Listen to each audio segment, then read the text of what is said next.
everybody, it's Pats from Pat's Chats. It's late on a Friday night, so if you know, then you know. We are going to stick to football this time because we had an excellent wild card weekend. A lot of games went just the way we expected they would. And now we have a very exciting weekend of football in divisional playoffs. So let's start it up. Number one on the list, we have the Cincinnati Bengals against the Tennessee Titans. Why is this game important? Because everyone is sleeping on the Titans. They took the number one seed and they got the bye, and no one seems to care, but you should care. And you should also care that King Henry is back. That's right. Derrick Henry is back for the first time in a couple of weeks. They managed to get wins without him, which only makes the Titans better. Like, when Derrick Henry runs, the field shakes. Like, do you remember Batman, the Dark Knight movie, when Bane takes over the field and, like, the field is falling apart? It wasn't a movie scene. That was just Derrick Henry's highlight reel from high school. That's what it was. No. And this is no disrespect to Joe Burrow and Jamar Chase. I think they're an exciting duo. They're going to be an exciting duo for years to come. And Cincinnati's had a great run. They're relevant again since Ocho Cinco back in the day. But seriously, people have been sleeping on the Titans. And with King Henry back, heads will roll. So, moving on. 49ers. Bang, bang, Niner gang. Going over to Green Bay. But before we do that, let's quickly talk about the last minute of play in the Niners versus Cowboys. Let's talk about the last 14 seconds when Dak Prescott ran the QB draw, which we assume Mike McCarthy called for, up the middle. Let's be honest, the Niners were packing the sidelines. They were about 40 yards out. Niners are up by 6.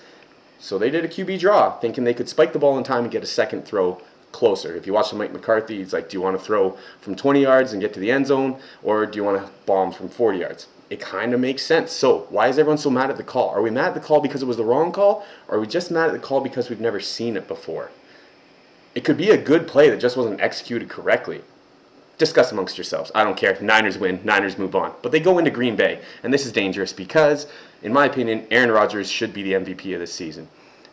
We're going to forget about the fake vaccination. We're going to forget about wanting to be traded and being a big baby at the beginning of the season. We're going to forget about all that and just say, at some point in this season, he was down his number one receiver and his number one running back, and they still got the number one seed in the first round bye. It's all Aaron Rodgers. He is just amazing. He's amazing in cold weather, which is funny because he doesn't entice anything of the cheesehead mentality, but he's great in cold weather. You know who's not great in cold weather, or not proven in cold weather? Jimmy Garoppolo. Never played a cold weather game. Yes, he played for the Patriots for a few years, but that was behind Tom Brady, so he didn't even see the field. So it's going to be a big deal. Now, the Niners and Deebo Samuel, he's a truck, and he can do a lot of great things, but I don't know. Realistically, I have the Packers winning this game. Moving on, we go over to the Rams versus the Bucks. The Rams look great, didn't they? Matthew Stafford getting a big playoff win. Good for him in LA Rams. And every time OBJ seems to want a touchdown, he's just getting separation and making it happen. They look great. So it's going to be a good game. But as the saying goes, water's wet, sky is blue, Tom Brady's the GOAT, so he's going to win.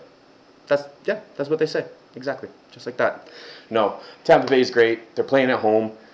They have a lot of injuries, but they just have playoff experience. And everyone who went there to play with Tom is still there. They're running it back. So you can't discredit them, I don't think, and I'm going to take the Bucks over the Rams.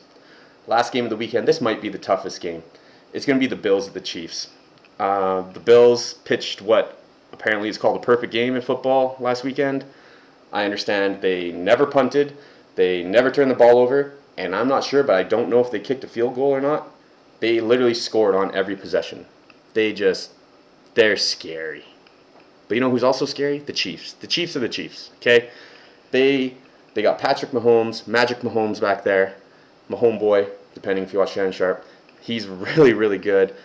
And the Chiefs are healthy. They're healthy going into everything. And this is why they were my pick to win the Super Bowl. And my analyst last week, Braden, he's going to take the Bills. I'm still going to take the Chiefs. I said they're going to win the Super Bowl. I think they will because of their health, and they're very talented.